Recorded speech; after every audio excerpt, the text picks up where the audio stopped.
to the Marketing Pulpit Show, and I am Robert Gatewood, your host. We are here every Friday at 10:30 a.m. bringing you the good of marketing gospel. We're not saving souls, we're saving businesses, saving jobs, saving our community. Now, if I happen to save a soul along the way, don't hold that against me. We'll just call that icing on the cake. Now, the mission at Marketing Pulpit Show is to build strong businesses in our community so that we can put our people to work. And we do that with business development, job creation, and service. So if you ever find yourself in a business crossroads and not sure which way to turn, just turn on the Marketing Pulpit Show because we're on a mission. The show is broadcast live from the illustrious Radio 1 studio. Welcome to the Marketing Pulpit Show, and I'm Robert Gatewood, your host. And we are here every Friday at 10:30 a.m. bringing you the good marketing gospel. Not saving souls, we're saving businesses, saving jobs, saving our community. Now, if I happen to save a soul along the way, don't hold that against me. We'll just call that icing on the cake because we are all on a mission of building these businesses, putting people to work. We do that with business development, job creation, and service. Now, if you ever find yourself at a business crossroads and not sure which way to turn, right here, every Friday, 10:30 a.m., on the Marketing Pulpit. Go to marketingpulpit.com. You can find out more about the show. You can actually watch the show live right on the homepage. You can also catch us on Facebook. You can catch us on YouTube. You can catch us on X, LinkedIn, Instagram, all over the place. And every now and then you can catch us over on Radio 1. And so that's why we launched the show, as a matter of fact, back in 2010 over there at Radio 1, 95.9 FM on your radio dial. I'm Robert Gatewood. I'm a business developer by trade. I have a company called Gatewood Marketing and Web, and the goal is to help you in business. We develop businesses. That's right. Been doing that for 30 plus years. As an entrepreneur before that, I was in corporate America doing the same thing for big companies.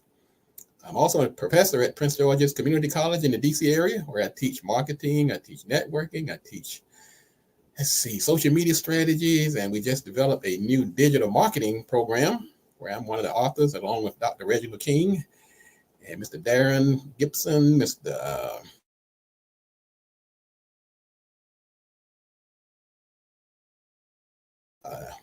On board with this project of building strong businesses in our community, putting people to work. I've also written a couple of books, one called Played in Full and one called Smarter Than the Boss. And I also work in the government space as a small business consultant for the SBA in the technology area. So, like the young folks say, got a couple of receipts. We're glad to be with you on this first week of May. Matter of fact, it's the first Friday in May. Got a great show lined up today. This is Small Business Month. So we're going to talk about some observances on this month, and that one of them is Small Business Month. Matter of fact, I'm going to talk about later in the show what you can do to help a small business. So ask yourself right now, before I get there, are you doing anything to support small businesses, any small business? So you might ask yourself, wait a minute, I'm a small business. How can I help somebody? I'm going to tell you something about how that works. I'm going to introduce to some and maybe reinforce others this thing called reciprocity. Boy, there's a secret weapon I'm going to tell you about later on. So when you're sitting there scratching your head, wondering how you can help small businesses and also help yourself, you want to stay tuned for that coming up later in the show. Also, let's talk about some other observances. Also, don't forget to go to the Marketing Pulpit Business Directory. It's a hot way of promoting your business. Right now, you can get in free. I'll announce you on the air. Let people go there and check you out. As you've seen so many over there, you see Attorney Bradley Thomas, you see Eternity Plumbing, you see BLE Executive Suites, you see Colette Jackson and her consulting business, you see all kind of companies over there, and we're glad to promote them. I think I always see that nonprofit Gentle Hands and Feet, Miss Claudia Arrieta. Also see the Minister of Wellness over there. He's doing some great things, trying to keep us healthy. And so let's support these small businesses. If you're not sure who to support, you can start by going to our business directory and start supporting them. Then support yourself by putting your company in that directory. Like I said, if you joined today, I'll go ahead and upgrade you to the gold plan. That gets you a shout out and a feature on the homepage. Why wouldn't you do that on this Small Business Month? Let's see what else is going on. Let's see. I mean, recognize a few people tuning in here to the show. I see Sister Colette Jackson out of Florida. Good morning, Sister Jackson. Glad to see you this morning. I see Brother Brown out of the Washington, D.C. area, one of the greatest plumbers in town. Thank you for tuning in this morning. Speaking of, this is also Mental Health Awareness Month. And so we're glad to recognize that this month. It's also National Blood Pressure Month. Man, check that blood pressure regularly. Make sure that blood pressure can cause all kinds of problems. National Cancer Research Month. National Physical Fitness and Sports Month. It's also Haitian Heritage Month, which is celebrated annually during the month of May to commemorate the vibrant history, culture, and rich traditions of Haiti and its people. It extends beyond Flag Day, which is April 18th. It also, during the month of May, they recognize May 1 is Labor Day, May 2 is Flower Day, and the Revolutionary General Toussaint Louverture was born on May 20th in 1743. So to all the Haitians out there, I know this country is in turmoil right now. They just elected a new leader. So we hope they're going to come to some type of agreement and see peace in the near future. Matter of fact, one of our clients, the Haitian United Haitian Alliance, we build their website and help them with their membership and so forth.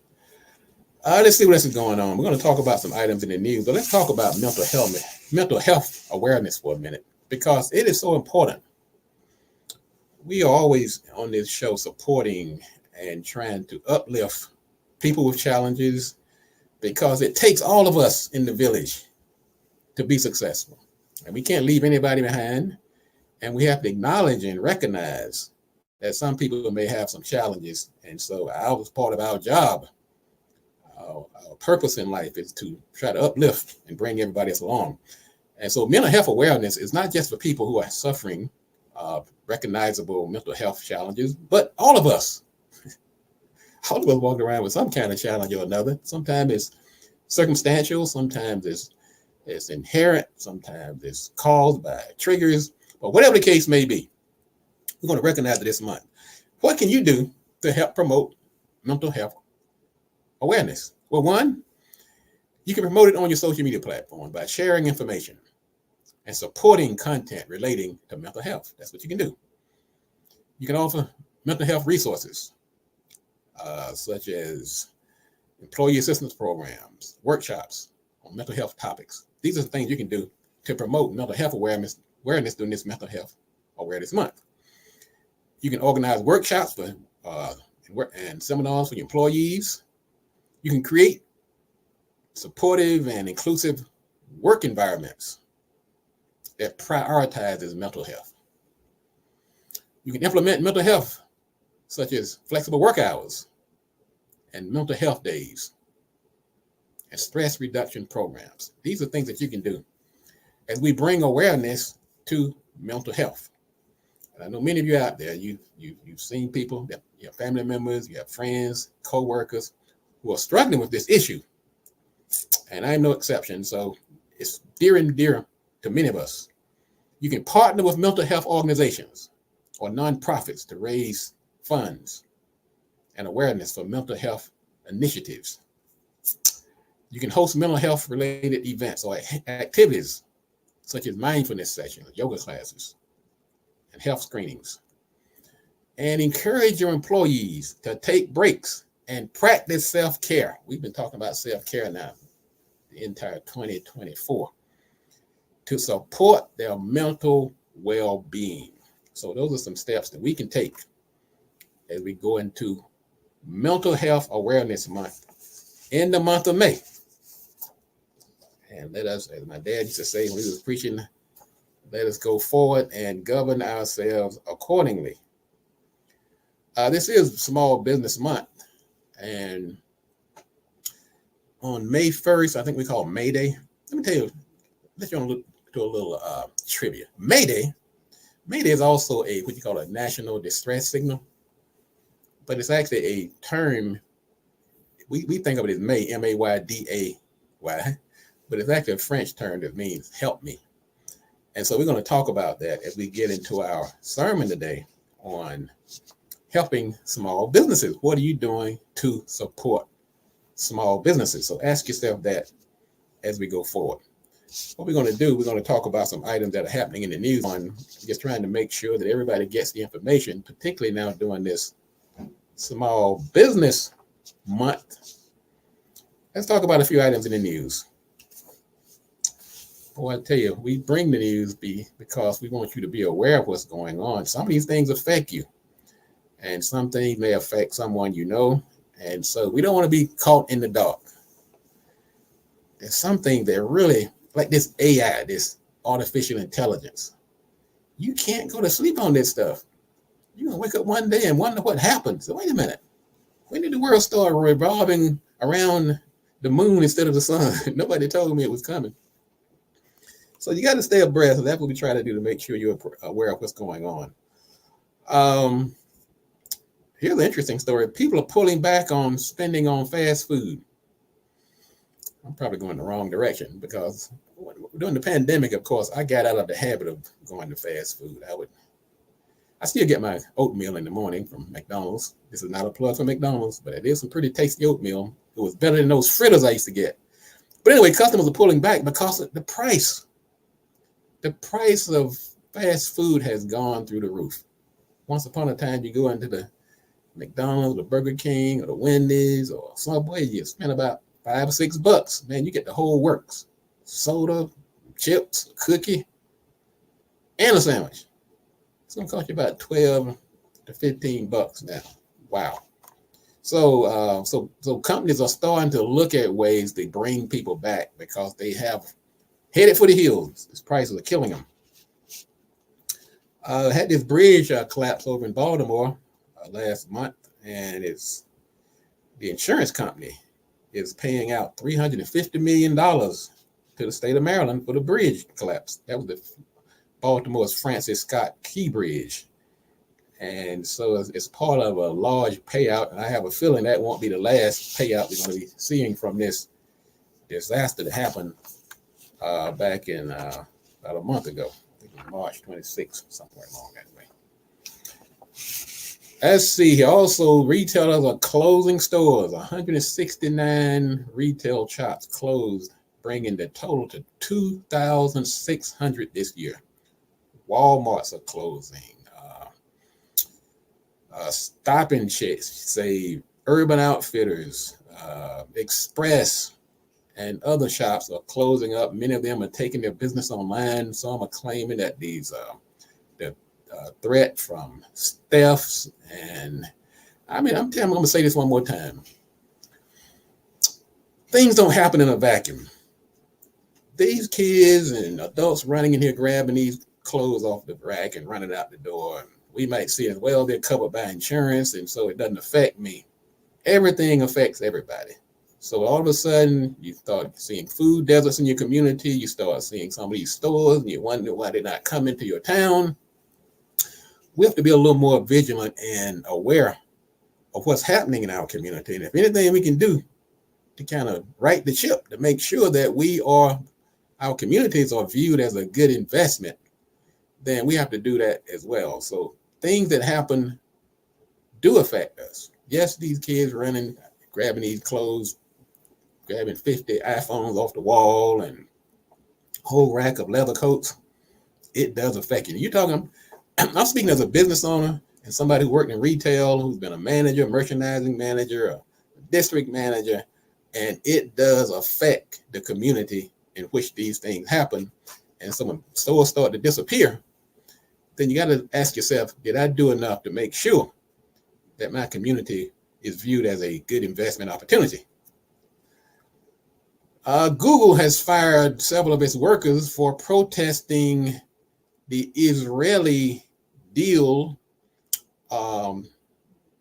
They're claiming that Google, of course, is providing this cloud computing for these Israeli companies, and the protesters are saying that this is impacting the war in Gaza, where we've seen 35,000 Gazans, Palestinians killed, most of them women and children. So there's been this protest all over the country at these universities, Columbia, here in the DC area, GW, George Washington University, UCLA, where they had a fight between the pro-Israeli and the anti-Israeli protesters. And Google fired its workers, and they're filing a complaint saying that, hey, you infringed on our free speech, and we're going to see how that works out. I think that people should have the right to speak. I don't think violence should be a part of it, but I do think that these students have every right to protest and get some type of redress on how their money is spent, how their tax dollars are spent, and how their country is conducting itself, and who it aligns with. Like I said, I don't think anybody should be out here fighting anybody or hating anybody or making anybody feel unsafe. But I think the right to protest is sacrosanct, and these students have every right to do it as long as they do it peacefully. Instagram is changing its algorithm, and that's the other thing too in social media. You have to watch these algorithms. Man, they change like the weather. Well, in the past, you could go and share somebody's content. It didn't have to be your content because most people want you to share their content. So if I go out here and put up this nice show, and you decide to share it on your Instagram account, in the past, your algorithm would be positively impacted. And even though I might get some credit for it, but the person that's doing the sharing would get all this love. It gets the algorithm, it gets the views, it gets all the other positive things that come with it. Well, now Instagram is saying, wait, not so fast. They're going to tweak the algorithm to make sure that the original creator of the content would get the most credit, and that the person who's sharing it may get a smaller portion of the credit. And I think that's fair. I think a lot of people have made their reputation on Instagram by sharing other people's content, and they're not content creators. I'm a content creator. I want people to share my content, but I want to be the one to get the credit for it. And so that's been a change that's taking place over at Instagram. They're changing the algorithm. The OpenAI, we're seeing now the first of many salvos in the legal aspects of artificial intelligence. A group of newspapers, including the New York Daily News, the Chicago Tribune, they have sued Microsoft and OpenAI in court, accusing them of misusing reporters' work to train their generative artificial intelligence system. And so I think, man, we got stay tuned to this, because this AI thing, because think about it, this information has to come from somewhere. They're not putting this information out of thin air. And so as a content generator like these newspapers, they're saying you're paying the photographers, you're paying the writers. What about this content that you're getting through OpenAI?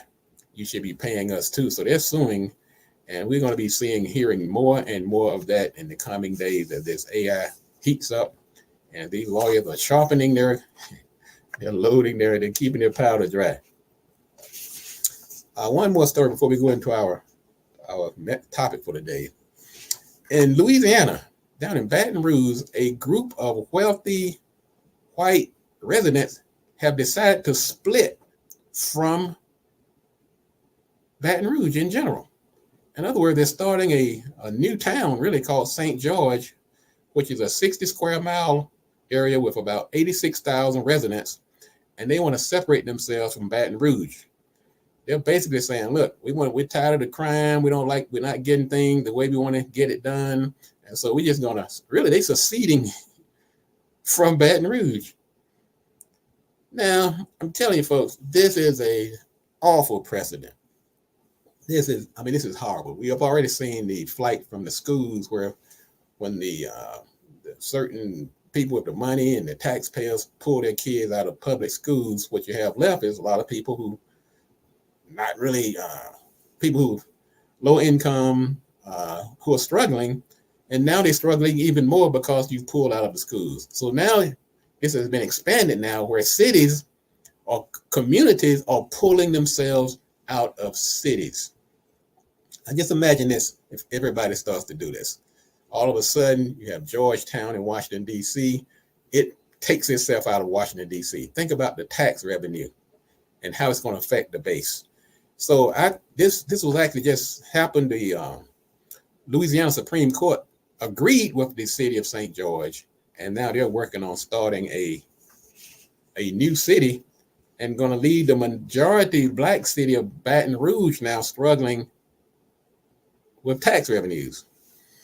Watch this, folks. I'm telling you, these are things that are happening that we need to be aware of because it affects us. It may not affect us directly today, but just know it's going to affect you at some point. So what we're going to do right now, we're going to take a quick break. We're going to come back. We're going to talk about what you should be doing to support small businesses. Now, this is Small Business Month. Matter of fact, April 28th to May 4th is actually National Small Business Week. So hang on a second. We're going to come back. We're going to talk about how to support a small business.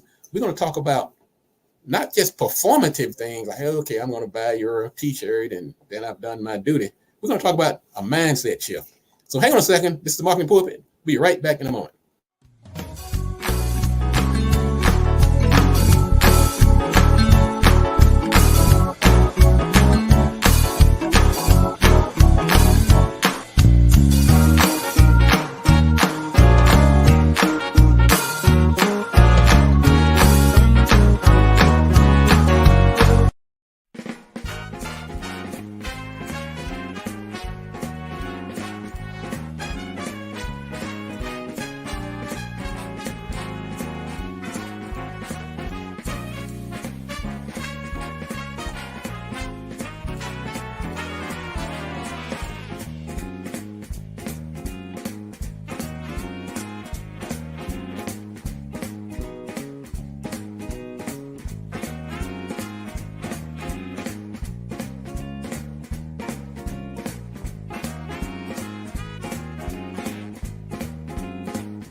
All right, we're back. This is the Marketing Pulpit. I am Robert Gatewood, your host.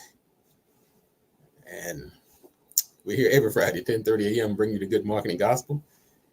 And just looking at some of the comments here, I see Bradley Thomas made a very good comment. Story about how AI is manipulating elections in the world's largest democracy over in India. Whoa. Look out, folks. I'm telling you, you better keep up with this stuff. You'll wake up one day and wonder what happened. Let's also welcome anybody who's tuning in for the first time.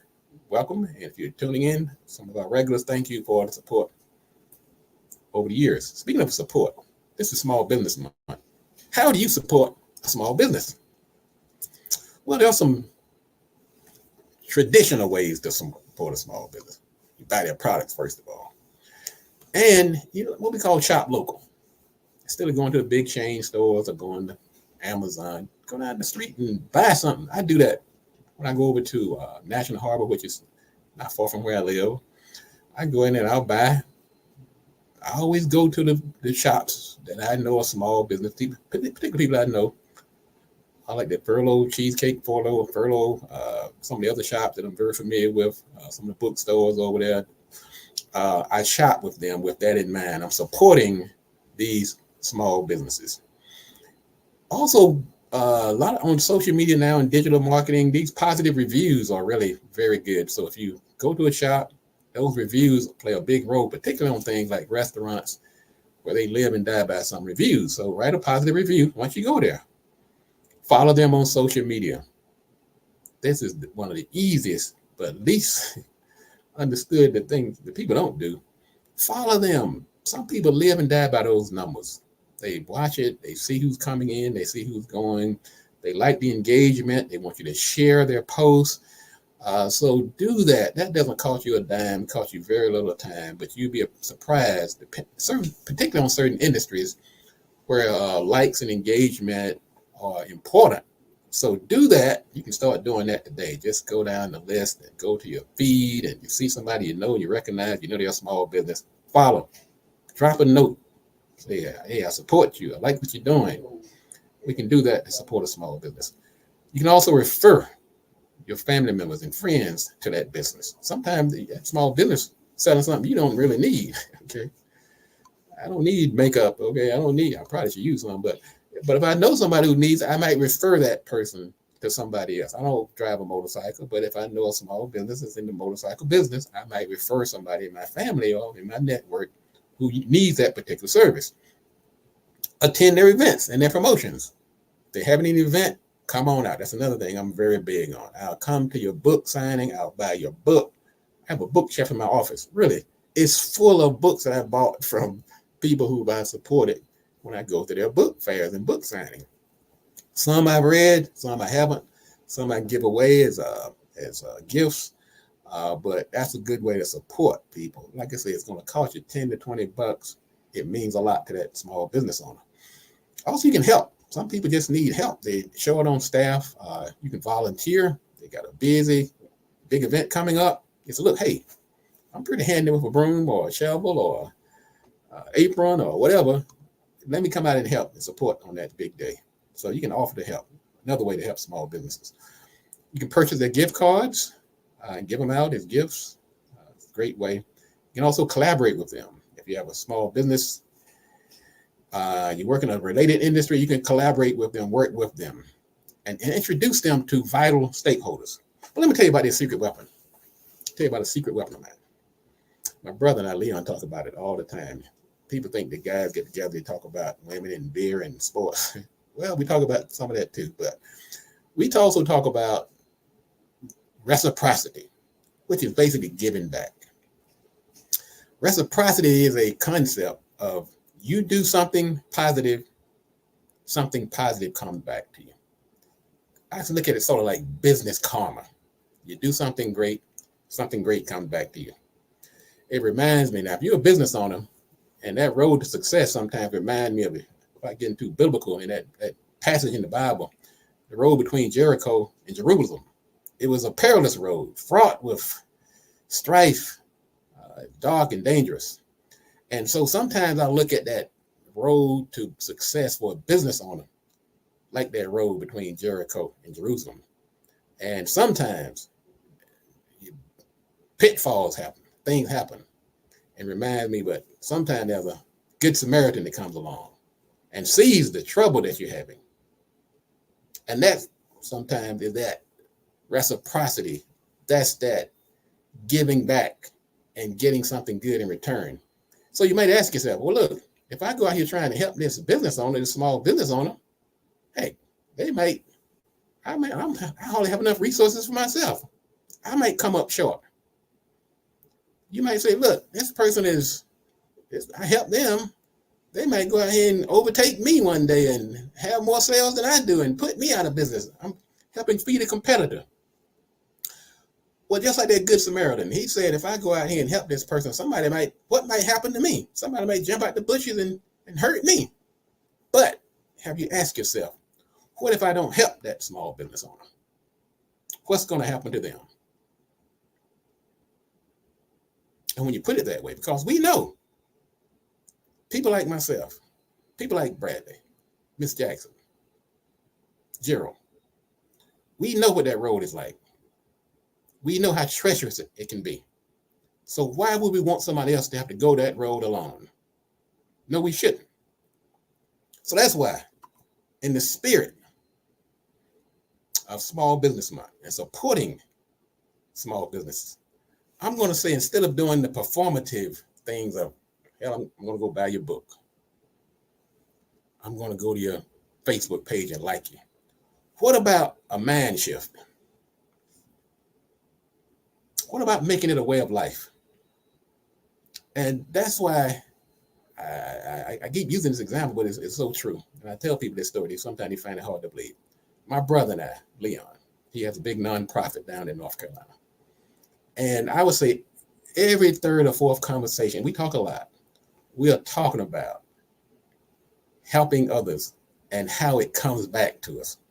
So I talked about, I gave this analogy earlier about May Day. On May 1,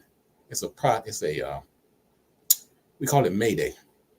But May Day is also a cry for help. It's a French word that means help me. It's not spelled M-A-Y-D-A-Y. It's called M''AIDEZ. And AIDEZ is help. So as we look at helping small businesses, in the spirit of May Day, we are also helping ourselves. We're also helping our community. So how can you support a small business? Help yourself. Help yourself in the spirit of May Day, and you'll also be helping these other small businesses out here. But folks, I want to thank you again for joining us this morning. And thank you, Brother Thomas, for the feedback. We're going to be back next week, same time right here on the Marketing Pulpit Show, as we do every Friday at 10:30 a.m. And as always, if you want to be successful, you have to do these 3 things. Do the right thing, do it at the right time, and you have to do it right. Enough talk. Let's get to work.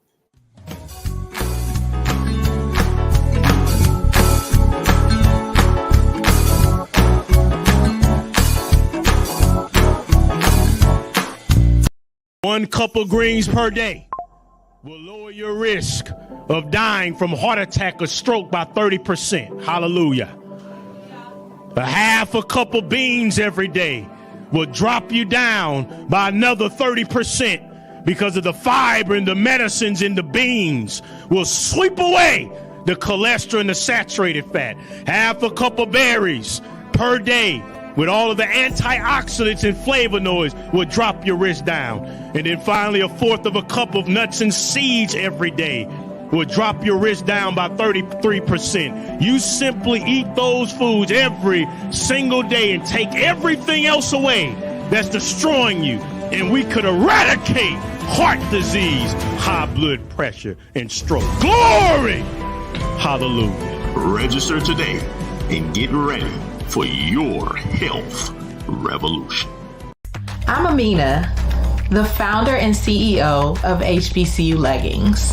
My small business story started with my passion for my alma mater, Howard University, one of the most renowned historically Black colleges and universities. In 2020, I was given the opportunity to organize a t-shirt fundraiser for Howard alumni. And in just 2 weeks, we successfully raised and donated $17,000 to Howard University. That experience inspired me to extend my support to all HBCUs. Obtaining a license to create collegiate apparel was the first significant obstacle I had to surmount. And now, HBCU Leggings has licenses with 8 HBCUs, with several more on the horizon. Apart from creating exquisite apparel, HBCU Leggings is also committed to raising awareness about the extraordinary contributions of HBCUs. The business disseminates information through blog posts, social media content, and e-newsletters. My ultimate commitment is to give back to these outstanding institutions. A portion of all sales generated by HBCU Leggings is directed towards supporting each represented school with the objective of giving back 15% of our revenue through royalties and donation. My motivation comes from my deep love for HBCUs and my aspiration to want to make a positive impact in this world.